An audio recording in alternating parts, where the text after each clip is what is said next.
Today, we're going to do something a little different. We're borrowing some big ideas from what is, let's be honest, the strangest corner of science, quantum physics. But don't worry, we're not diving into subatomic particles. Instead, we're going to use these concepts as powerful, practical metaphors to completely reshape how you think. So let me just start with this question. What if we've been thinking about, thinking all wrong? What if your brain isn't just some simple linear computer, but more like a whole universe of potential, just waiting for you to explore it? That's really the core idea we're tackling today. Now, I got to be super clear about something right up front. We are not saying your brain is a literal quantum computer. No. Instead, we're exploring this really fascinating field called quantum cognition, which is all about using these mind-bending concepts as a powerful new framework for your own thinking. So, what's the actual difference here? Well, classical thinking, that's what we're used to. It's linear, it's binary, it's very either-or. Should I take this job or that one? But quantum thinking, it embraces parallel possibilities. It's all about both and. And that simple shift takes us from a single predictable path to this wide open landscape of potential. Okay, so let's put this into practice. First up, the quantum decision.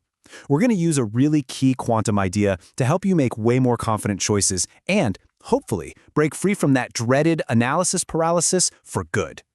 Have you ever felt completely and totally stuck? You've got all these options laid out in front of you, but instead of picking one, you just freeze, right?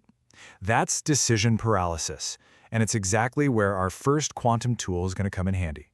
In quantum physics, there's this wild idea called superposition. It basically means a particle can exist in all of its possible states at the exact same time. Now think about that as a mental model. It's incredibly powerful. It gives you permission to hold multiple potential futures in your mind at once without feeling that pressure to commit to just one of them right away. So, how do you actually use this? Well, it's pretty simple.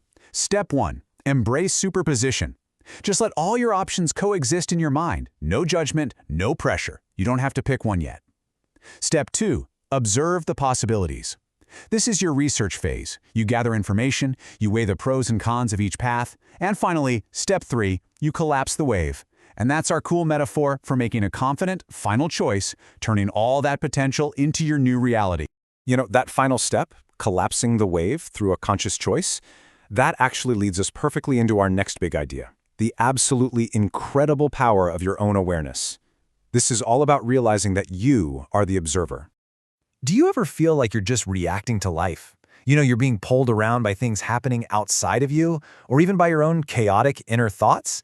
It can feel like you're a passenger, not the driver, in your own life. This brings us to another mind-bending concept, the observer effect. In the quantum world, the simple act of looking at something, of measuring it, actually changes it. As a metaphor for our minds, this is, it's profound. It suggests that what we choose to focus our attention on can fundamentally shape our experience of reality. And what's amazing is that this creates a bridge between cutting-edge science and ancient wisdom. By cultivating what you could call an observer mind, you can learn to step back from all the chaos. You start to realize you are not your thoughts, you're the one watching them. Hey, you want to try it? Just for the next 30 seconds, try to watch your thoughts pass by like clouds in the sky. Don't grab onto them, just watch them drift. That little bit of detachment, that's the first step. Okay, so we've talked about decisions, we've talked about consciousness. Now for our final pillar, let's talk about something super practical, learning at quantum speed. Let's see how these ideas can help you connect concepts and learn a whole lot faster. Most of us were taught to learn in a straight line, right? One fact, then the next fact, then the next. But that can be so slow and inefficient. It's literally the definition of studying harder, not smarter. There's got to be a better way. And that better way is inspired by a concept called entanglement. Now, this one is wild. It's where two particles become so deeply linked that whatever happens to one, instantly, and I mean instantly, affects the other, even if they're on opposite sides of the universe. We can use this as a metaphor for creating powerful, instant connections between the ideas you're trying to learn.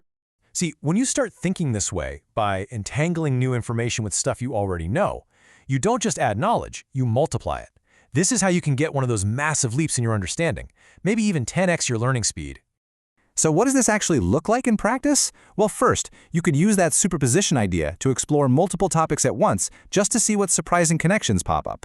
Second, you can actively create idea entanglement. Just constantly ask yourself, hey, what does this new idea remind me of? Or how does this connect to something I already get? And then you use that focused attention, our observer, to collapse your focus and go really deep on one subject. All right, let's bring it all home. We've explored these 3 really powerful quantum metaphors. So how do we actually turn them into a practical toolkit that you can use like tomorrow? Here it is, your quantum toolkit. For your decisions, use superposition to explore all the possibilities. For your consciousness, practice being the calm observer of your own mind.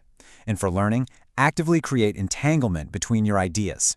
These 3 concepts, they really do form a powerful new lens for operating your mind. When it comes down to it, seeing your mind not as some rigid machine, but as this dynamic, vibrant field of potential, it doesn't just change how you think, it changes what's even possible for you. So, if it's true that your attention and your choices really do shape your experience, then there's really only one question left to ask, isn't there? What reality will you choose to observe into existence? The possibilities are out there waiting.